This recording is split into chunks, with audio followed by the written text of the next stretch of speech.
नमस्कार, current news में आपका स्वागत है। मैं हूं अमृत उपाध्याय। सबसे पहले पिछले एक सप्ताह की हेडलाइंस पर डालते हैं नजर। बड़े चुनाव सुधारों को केंद्रीय कैबिनेट की मंजूरी। वोटर कार्ड को आधार से लिंक करेगी सरकार। पहली बार वोट देने वाले युवाओं को साल में 4 बार मिलेगा नामांकन का मौका। सुरक्षा से जुड़े मुद्दों पर एससीओ के सदस्यों के बीच बैठक। एससीओ के रीजनल एंटी टेररिस्ट स्ट्रक्चर की अध्यक्षता संभालने के बाद भारत ने पहली बार की सेमिनार की मेजबानी। इस बार खतरे भरे माहौल में साइबर स्पेस की सुरक्षा पर हुई चर्चा। फ्लाइट्स के ब्लैक बॉक्स की तर्ज पर अब धरती के लिए भी बनेगा ब्लैक बॉक्स। ऑस्ट्रेलिया के तस्मानिया में प्रोजेक्ट पर काम शुरू। जलवायु परिवर्तन के चलते मानव सभ्यता के खत्म होने के लिए लोगों को माना जाएगा जिम्मेदार। आरबीआई के को लेंडिंग मॉडल को अपना रहे हैं देश के बड़े बैंक। को लेंडिंग मॉडल में बैंक और एनबीएफसी मिलकर करते हैं ऋण देने का काम। पिछड़े क्षेत्रों को धन मुहैया कराना है इस मॉडल का मकसद। और 4 धाम प्रोजेक्ट के 3 राष्ट्रीय राजमार्गों के चौड़ीकरण को सुप्रीम कोर्ट की हरी झंडी। कोर्ट ने भी इन राजमार्गों के सामरिक महत्व की बात को माना सही। भारत चीन सीमा तक तेजी से पहुंच सकेंगे वाहन। आइए सबसे पहले इस हफ्ते की सबसे बड़ी खबर पर डालते हैं नजर। चुनाव से जुड़े कुछ सुधारों पर सरकार ने पिछले दिनों अपनी मंजूरी दी। चुनाव आयोग इन सुधारों के लिए लंबे समय से सरकार के साथ बातचीत में है। इन सुधारों को हम एक एक करके देखेंगे। इनमें शामिल सबसे प्रमुख सुधार है आधार को वोटर कार्ड से लिंक किया जाना। आधार को लिंक करने का मुख्य उद्देश्य वोटर कार्ड्स की डुप्लीकेट कॉपी को रोकना है। यानी वोटर कार्ड के आधार से जुड़ जाने के बाद एक व्यक्ति अलग अलग जगहों से एक से ज्यादा वोटर कार्ड नहीं बनवा पाएगा। हालांकि यह भी साफ है कि आधार को लिंक किए जाने की यह शर्त अनिवार्य नहीं है, बल्कि स्वैच्छिक होगी। चुनाव से जुड़े इस सुधार को अमल में लाने के लिए सरकार को 1951 के जनप्रतिनिधित्व कानून और 2016 के आधार कानून में बदलाव करना होगा। आपको बता दें कि आधार को वोटर कार्ड से लिंक करने के लिए चुनाव आयोग ने 2015 में एक प्रोग्राम भी शुरू किया था। इस प्रोग्राम का नाम था National Electoral Law Purification and Authentication Programme, जिसे सुप्रीम कोर्ट के आदेश के बाद रोकना पड़ा। दरअसल सुप्रीम कोर्ट ने के.एस. पुट्टास्वामी मामले में यह तय किया था कि आधार का इस्तेमाल केवल सरकारी योजनाओं के लाभ में स्वैच्छिक आधार पर किया जा सकता है। चुनाव सुधारों के ही क्रम में सरकार ने फर्स्ट टाइम वोटर्स के नामांकन को सरल करने का मन बनाया है। अब पहली बार वोट देने वाले युवाओं को साल में 4 बार खुद को एनरोल करने का मौका मिलेगा।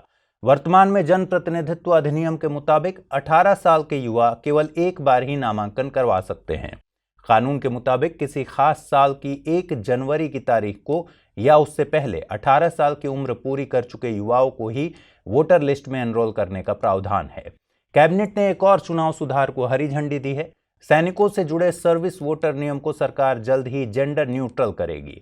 जनप्रतिनिधित्व अधिनियम 1951 के मुताबिक फिलहाल एक पुरुष आर्मी ऑफिसर की पत्नी को ही एक सर्विस वोटर के तौर पर खुद को एनरोल करने की सुविधा है। सरकार अब 1951 के एक्ट में संशोधन का प्रस्ताव रखेगी और महिला आर्मी ऑफिसर के पति को भी यही सुविधा दी जाएगी। एक लंबे अंतराल के बाद बिहार के मुख्यमंत्री नीतीश कुमार ने बिहार को विशेष राज्य का दर्जा देने की मांग फिर से की है। गौरतलब है कि सीएम नीतीश कुमार एक लंबे अरसे से बिहार को यह दर्जा देने की मांग कर रहे हैं। आइए समझते हैं कि SCS यानी स्पेशल कैटेगरी स्टेटस का मतलब क्या है और अलग अलग राज्य इसकी मांग क्यों करते रहते हैं। दरअसल विशेष राज्य का दर्जा मिलने वाले राज्यों को दूसरे राज्यों के मुकाबले फंडिंग के मामले में विशेष मदद दी जाती है। इसके साथ ही केंद्र प्रायोजित योजनाओं में जहां दूसरे राज्यों को 75:25 या 60:40 के हिसाब से फंडिंग की जाती है, वहीं विशेष राज्यों के लिए यह पैटर्न 90:10 का रहता है। यानी योजना के कुल बजट का 90% हिस्सा केंद्र सरकार देती है और 10% हिस्सा उस राज्य को देना पड़ता है। पूर्वोत्तर राज्यों के मामले में यह स्थिति हमें अक्सर सुनने में आती है। आपको बता दें कि 14वें वित्त आयोग की सिफारिशों के बाद SCS के कॉन्सेप्ट को खत्म कर दिया गया है। यानी अब पहले से ही SCS का दर्जा हासिल 11 राज्यों के अलावा किसी और नए राज्य को यह दर्जा नहीं दिया जाएगा। SCS का कॉन्सेप्ट 1969 में लाया गया था, जब 5वें वित्त आयोग ने पिछड़े राज्यों के लिए अलग से मदद देने की बात कही थी। तब शुरुआत में असम, नागालैंड और जम्मू कश्मीर को ही यह दर्जा दिया गया था। बाद में हिमाचल प्रदेश, उत्तराखंड और बाकी के पूर्वोत्तर राज्यों को भी SCS दिया गया। इन राज्यों को गृह मंत्रालय के मुताबिक 5 पैरामीटर्स के आधार पर SCS दिया गया है। पहला, पहाड़ी और दुर्गम भूभाग यानी हिली एंड डिफिकल्ट टेरेन। दूसरा, कम जनसंख्या घनत्व या जनजातीय आबादी का बड़ा हिस्सा। तीसरा, पड़ोसी देशों की सीमा के साथ सामरिक अवस्थिति। चौथा, आर्थिक और ढांचागत पिछड़ापन। और पांचवा, राज्य वित्त का नॉन वायबल नेचर यानी ऐसा वित्त जिससे अधिक विकास नहीं हो सकता। भारत के संविधान में कहीं भी स्पेशल कैटेगरी स्टेटस का जिक्र नहीं है, लेकिन अनुच्छेद 371 से लेकर 371J के बीच कुछ राज्यों के लिए कुछ विशेष प्रावधान शामिल हैं। हालांकि इन प्रावधानों का SCS से कोई संबंध नहीं है। इन अनुच्छेदों के तहत महाराष्ट्र, गुजरात, नागालैंड, असम, मणिपुर, आंध्र प्रदेश जैसे राज्य आते हैं। पिछले दिनों लोकसभा में NDPS यानी narcotics, drugs and psychotropic substances amendment bill pass किया गया। यह बिल 2014 में मूल कानून में किए गए संशोधन में एक सुधार के लिए लाया गया था। दरअसल 2014 में NDPS एक्ट 1985 में कुछ बदलाव किए गए थे, लेकिन इसमें एक जगह नंबरिंग को लेकर एक गलती हुई थी। लिहाजा इस बिल के जरिए कानून में नंबरिंग को ठीक करने की कोशिश है। लेकिन यह खबर संशोधन की वजह से चर्चा में नहीं है, बल्कि इसलिए चर्चा में है क्योंकि इसे पूर्ववर्ती प्रभाव से लागू माना गया है। बिल को सही से पढ़ें तो पता चलता है कि यह 2014 से लागू होगा। इसी बात पर विरोधी दलों को ऐतराज है। आपत्ति इस वजह से है कि NDPS एक्ट एक क्रिमिनल लॉ है और एक क्रिमिनल लॉ या उसमें किसी संशोधन को रेट्रोस्पेक्टिव या पूर्ववर्ती प्रभाव से लागू नहीं किया जा सकता।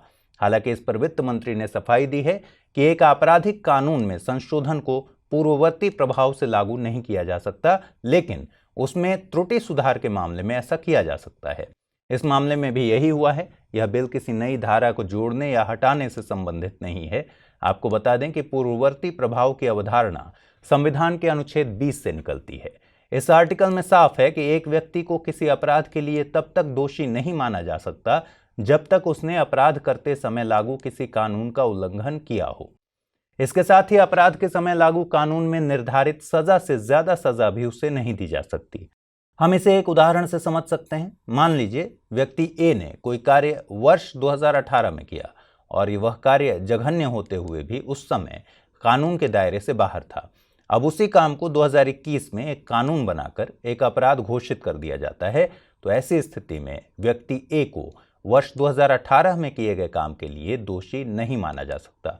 इसका मतलब साफ है कि किसी आपराधिक कानून को पुरानी तारीख से लागू नहीं माना जा सकता। हालांकि सामान्य कानून, सिविल कानून या कर से जुड़े कानूनों को पूर्ववर्ती प्रभाव से लागू किया जा सकता है। दोनों ही बातों को सुप्रीम कोर्ट और हाई कोर्ट्स ने अपने अलग अलग फैसलों में सही माना है। बीते दिनों लद्दाख में बजट के खर्चे पर एक संसदीय पैनल ने संसद पटल पर अपनी रिपोर्ट रखी। रिपोर्ट के मुताबिक 2020-21 के बजट के जरिए लद्दाख प्रशासन को जितना पैसा आवंटित किया गया था उसका महज 27% हिस्सा ही इस्तेमाल हो सका। हालांकि कम खर्च होने के पीछे टेक्निकल फील्ड स्टाफ और मजदूरों की कमी को वजह बताया गया है। दरअसल लद्दाख में निर्माण कार्य दूसरे राज्यों से आने वाले मजदूरों पर टिका है, लेकिन लॉकडाउन के चलते मजदूर यहां नहीं आ सके। लिहाजा स्थानीय प्रोजेक्ट्स के टेंडर पर भी इसका असर पड़ा है। रिपोर्ट में यहां के ग्रामीण इलाकों में कनेक्टिविटी की कमी की बात भी की गई है। इसके साथ ही गृह मंत्रालय से कहा गया है कि वह लद्दाख ऑटोनोमस हिल डेवलपमेंट काउंसिल्स की इंजीनियरिंग कैडर और वित्तीय शक्ति को बढ़ाए। ऑटोनोमस हिल डेवलपमेंट काउंसिल की इस केंद्र शासित प्रदेश में 2 शाखाएं हैं, एक लेह और दूसरा कारगिल के लिए। राज्यसभा में पैनल की यह रिपोर्ट तब आई है जब यहां की अलग अलग सिविल सोसाइटीज लद्दाख को राज्य बनाने की मांग लगातार उठा रही हैं। इसके साथ ही कारगिल डेमोक्रेटिक अलायंस लद्दाख को संविधान की 6ठी अनुसूची में शामिल करने की मांग कर रहा है। आपको बता दें कि 6ठी अनुसूची संविधान के अनुच्छेद 244(2) और 275(1) से संबंधित है। इस अनुसूची में 4 राज्यों के जनजातीय क्षेत्रों के प्रशासन से जुड़े प्रावधान हैं। ये राज्य हैं असम, मेघालय, त्रिपुरा और मिजोरम। इस अनुसूची के तहत ही स्वायत्त विकास परिषदों का गठन होता है ताकि स्थानीय समुदायों को कुछ स्वायत्तता मिल सके। ये काउंसिल्स भूमि, लोक स्वास्थ्य और कृषि जैसे मुद्दों पर अपने नियम कानून बना सकती हैं। 6ठी अनुसूची के मुताबिक संबंधित राज्य के राज्यपाल ऑटोनोमस रीजन्स का गठन कर सकते हैं। इन्हीं सभी शक्तियों को देखते हुए लद्दाख के लिए भी अब यही मांग उठ रही है। यहां साफ कर दें कि अगर लद्दाख को 6ठी अनुसूची में शामिल करना है तो संसद ऐसा सामान्य विधि से कर सकती है। इसका मतलब छठी अनुसूची में किया गया संशोधन अनुच्छेद 368 के तहत संविधान संशोधन नहीं माना जाता। नेशनल सिक्योरिटी काउंसिल सेक्रेटरीट ने सुरक्षा के मुद्दे पर data security council of India के साथ मिलकर SCO प्रतिनिधियों के लिए एक सेमिनार का आयोजन किया। 7 से 8 दिसंबर के बीच चले इस सेमिनार का मुख्य विषय था securing cyber space in the contemporary threat environment, यानी समकालीन खतरे भरे माहौल में साइबर स्पेस की सुरक्षा। आपको बता दें कि इस साल अक्टूबर के आखिर में SCO के रैट्स की अध्यक्षता संभालने के बाद यह पहला मौका है जब भारत ने इस तरह के सेमिनार की मेजबानी की हो। हालांकि ओवरऑल यह दूसरी मर्तबा है जब भारत ने ऐसे सेमिनार की अगुवाई की हो। इससे पहले सेमिनार का आयोजन अगस्त 2019 में हुआ था। इस सेमिनार में रणनीतियों, साइबर आतंकवाद, रैंसमवेयर और डिजिटल फॉरेंसिक जैसे मुद्दों पर बात की जाती है। SCO यानी शंघाई सहयोग संगठन के रैट्स की एग्जीक्यूटिव कमेटी के प्रतिनिधि इस सेमिनार में शामिल होते हैं। बड़ी बात यह है कि इस सेमिनार का विचार भारत ने ही सामने रखा था। रैट्स यानी regional anti terrorist structure Shanghai सहयोग संगठन की एक बॉडी है। इसकी स्थापना सदस्य देशों ने ही मिलकर 2001 में की थी। इसका मुख्यालय किर्गिस्तान के बिश्केक में है। आतंकवाद, अलगाववाद और चरमपंथी सोच के खिलाफ लड़ाई में सदस्य देशों के बीच तालमेल बैठाना इस बॉडी का मुख्य कार्य है। खबर की शुरुआत में हमने data security council of India का जिक्र किया था। आपको बता दें कि यह एक नॉट फॉर प्रॉफिट औद्योगिक निकाय है जिसे भारत में डेटा प्रोटेक्शन के लिहाज से बनाया गया था। NASSCOM यानी national association of software and services companies ने DSCI की स्थापना की थी। DSCI का मकसद बेहतर कार्यों के साथ सुरक्षित और विश्वसनीय साइबर स्पेस तैयार करना है। टेकसागर DSCI की बड़ी इनिशिएटिव्स में से एक है जिसे नेशनल साइबर सिक्योरिटी कोऑर्डिनेटर के साथ मिलकर विकसित किया गया है। टेकसागर एक रिपॉजिटरी है जिसमें भारत की साइबर टेक से जुड़ी क्षमताओं की जानकारी मौजूद है। इसमें internet of things, artificial intelligence, robotics, augmented reality, virtual reality आदि के संबंध में जानकारियां हैं।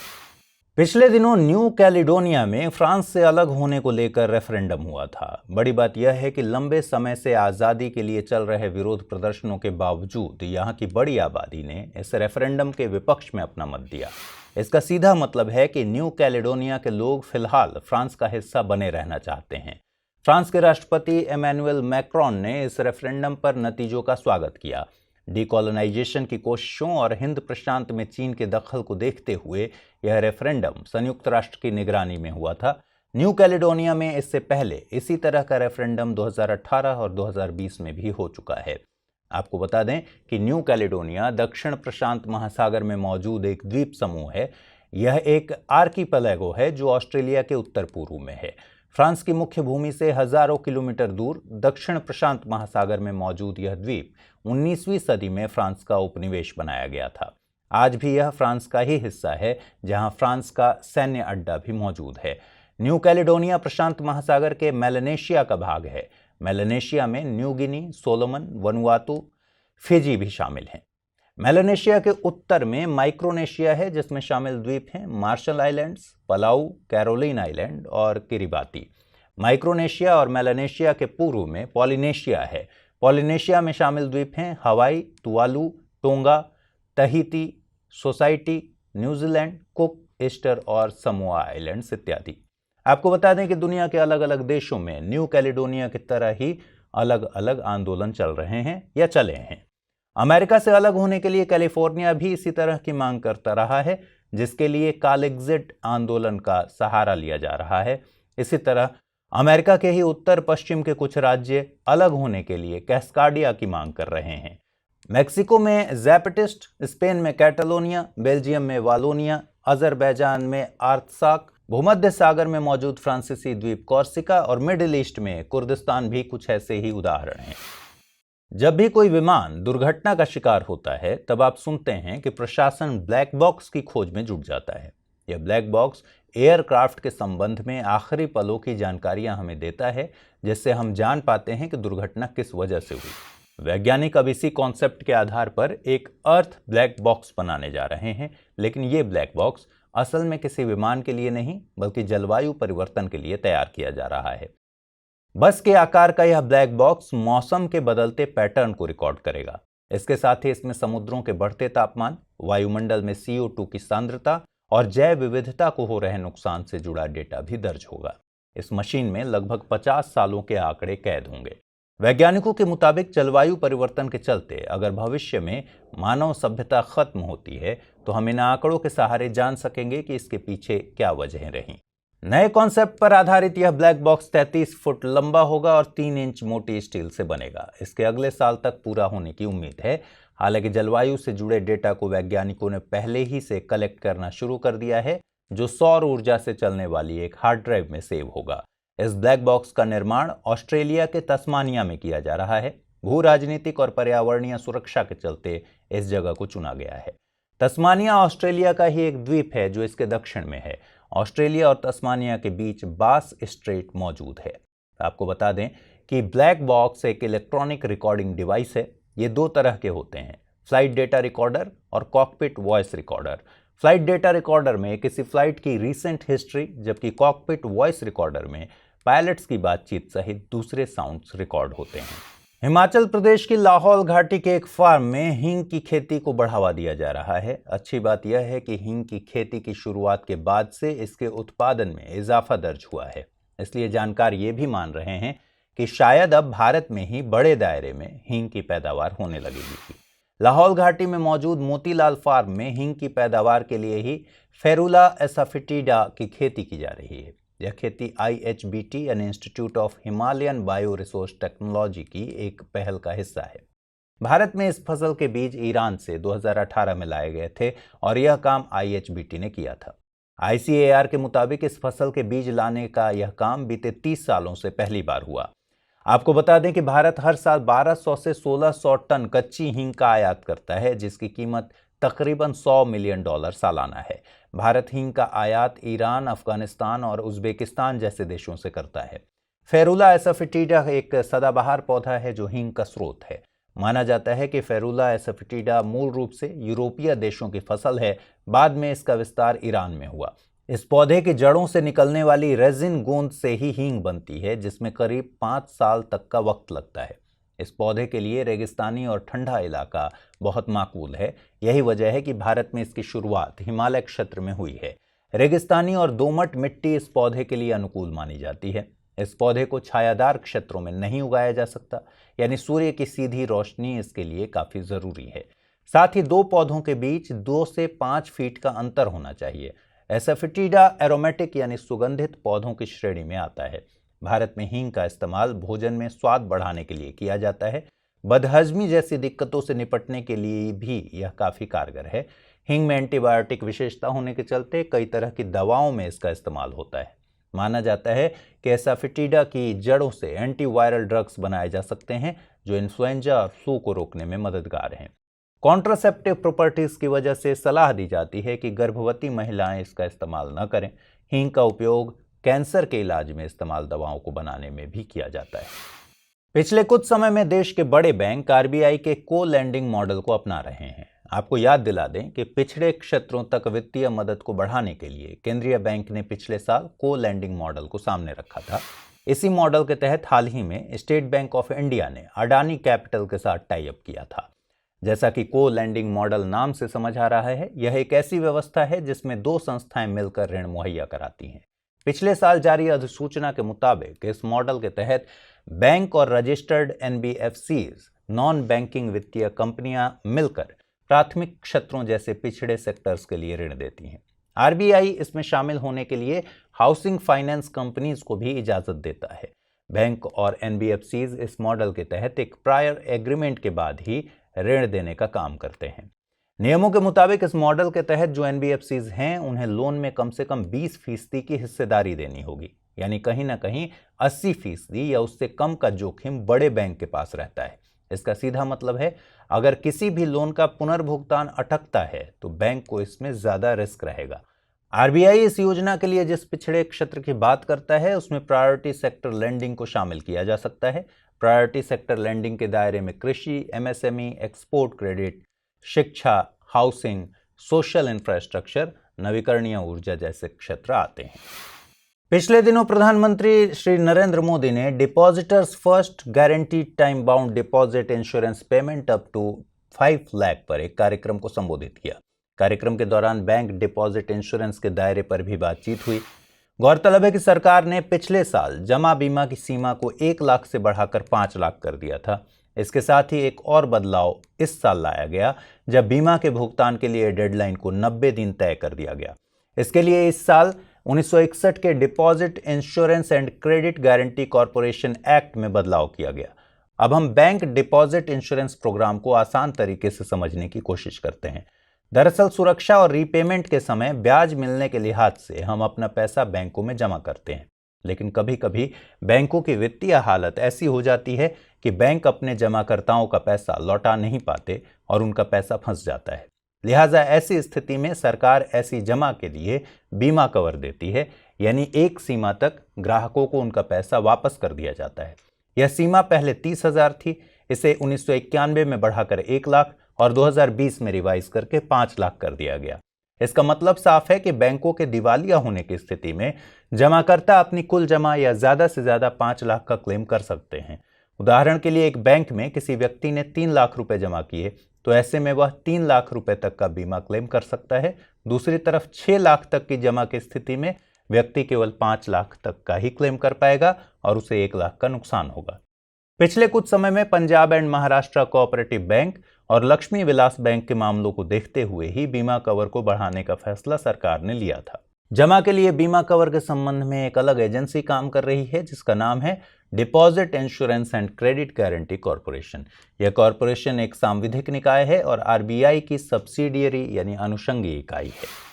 बैंकों के लिए लागू पीसीए यानी प्रॉम्प्ट करेक्टिव एक्शन की तर्ज पर ही आरबीआई ने एनबीएफसीज के लिए भी एक ऐसे फ्रेमवर्क को शुरू करने की बात कही है।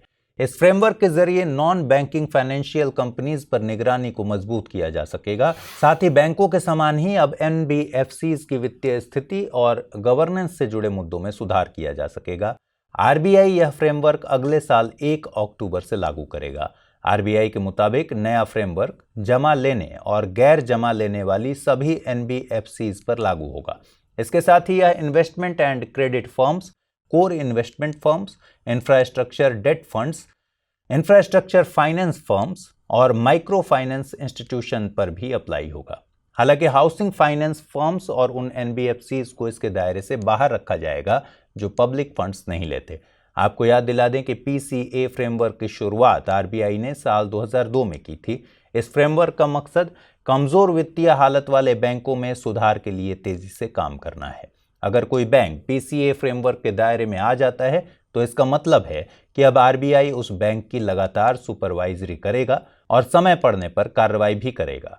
भारत के बैंकिंग सेक्टर में नॉन परफॉर्मिंग एसेट्स की समस्या पर नजर बनाए रखना पीसीए फ्रेमवर्क का मुख्य उद्देश्य है। बैंकों की एसेट क्वालिटी यानी संपत्ति की गुणवत्ता, प्रॉफिटेबिलिटी यानी लाभप्रदता और पूंजी आदि के स्तर पर जोखिम के आधार पर बैंकों को पीसीए फ्रेमवर्क के दायरे में लाया जाता है। इन जोखिमों को दूर करने के लिए आरबीआई कुछ बाध्यकारी और कुछ विशेष प्रतिबंध लगा सकता है। बाध्यकारी प्रतिबंधों में डिविडेंड, शाखाओं के विस्तार पर रोक जैसे प्रतिबंध शामिल हैं।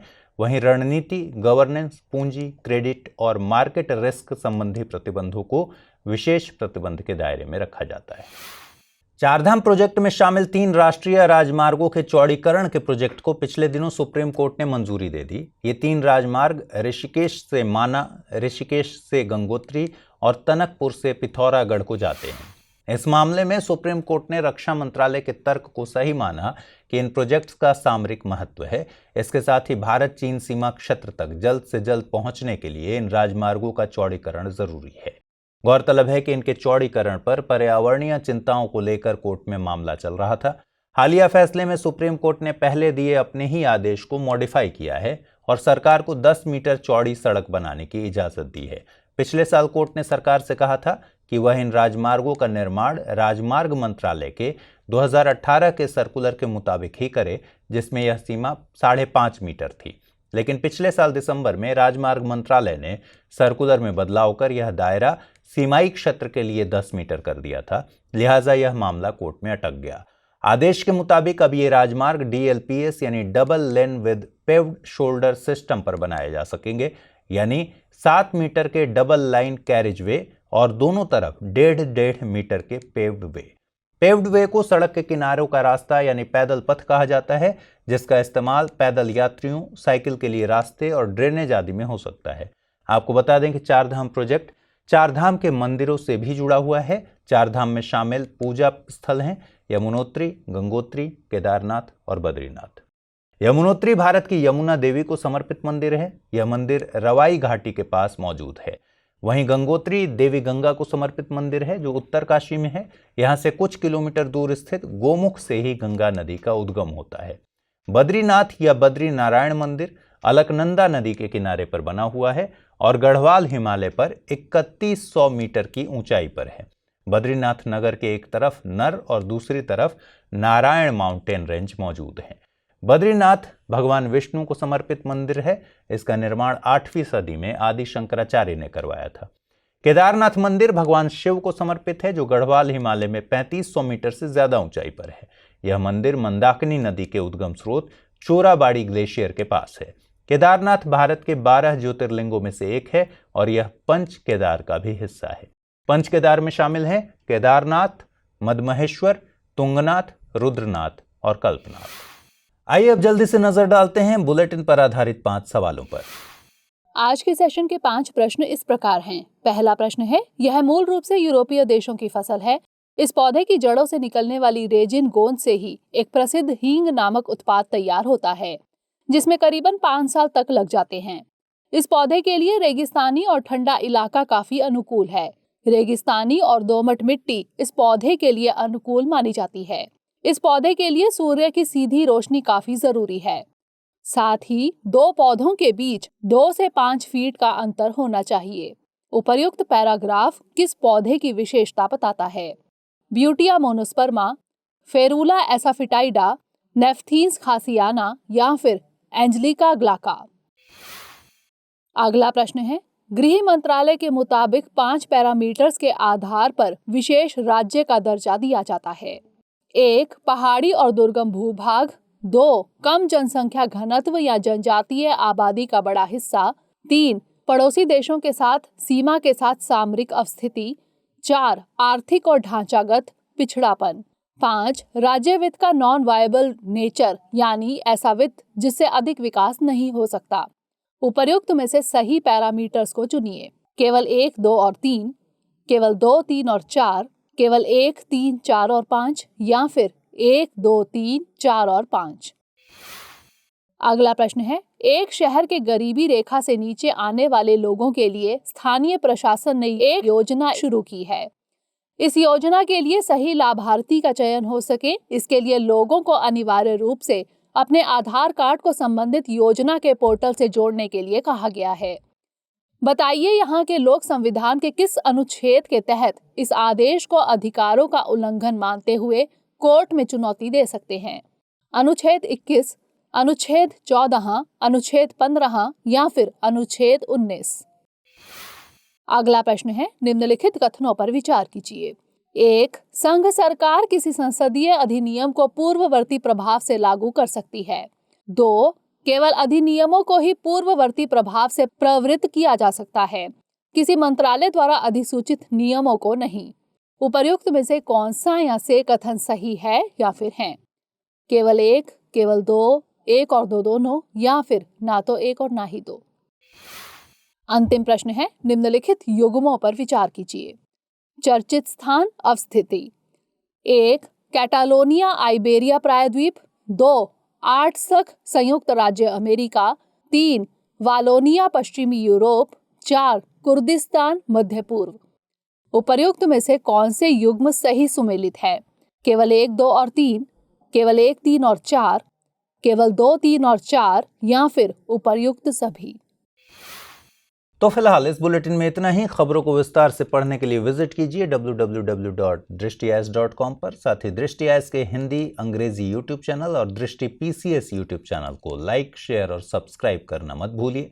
लेकिन चलते चलते डालते हैं कुछ छोटी मगर जरूरी खबरों पर नजर।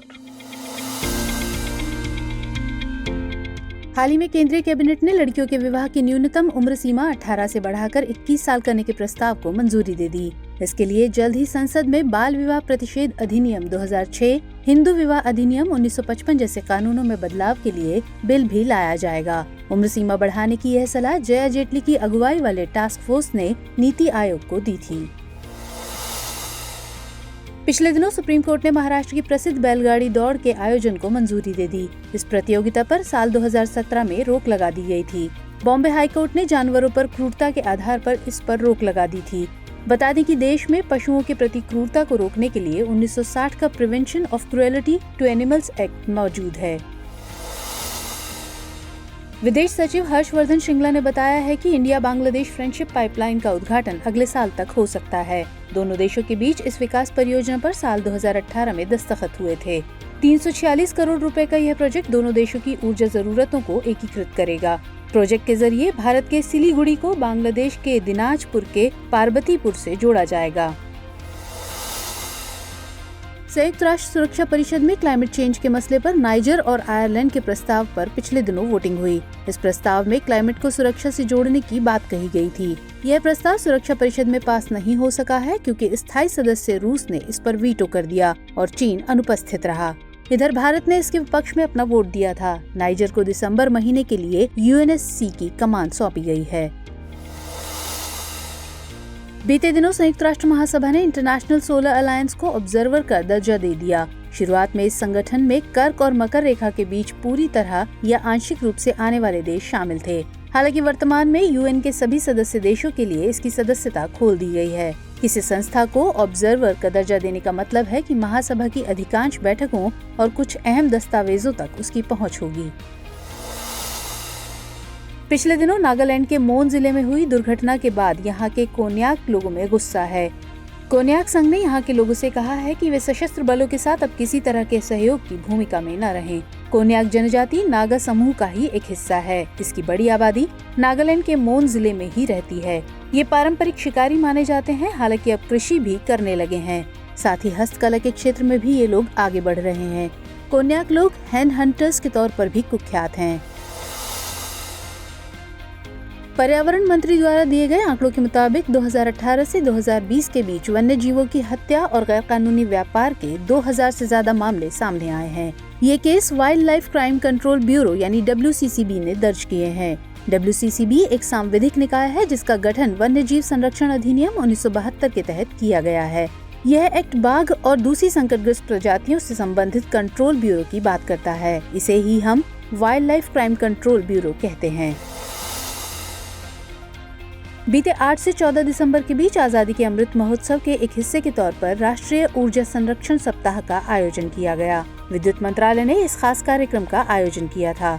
इस दौरान समीक्षा यानी small and medium enterprises energy efficiency knowledge sharing पर भी कार्यक्रम आयोजित हुआ। यह एक विशेष प्लेटफॉर्म है जहां अलग अलग संगठनों को स्वच्छ ऊर्जा के इस्तेमाल को बढ़ावा देने पर जोर दिया जाता है। हमारी टीम कोशिश करती है कि आपको दी गई खबरों में एक भी गलती ना हो, लेकिन यदि किसी सोर्स या ह्यूमन एरर की वजह से ऐसी गलती हो जाती है तो इस वीडियो के कमेंट बॉक्स में उस गलती को सुधार कर पिन कर दिया जाता है और यह आपको कमेंट बॉक्स में सबसे ऊपर दिखाई देता है।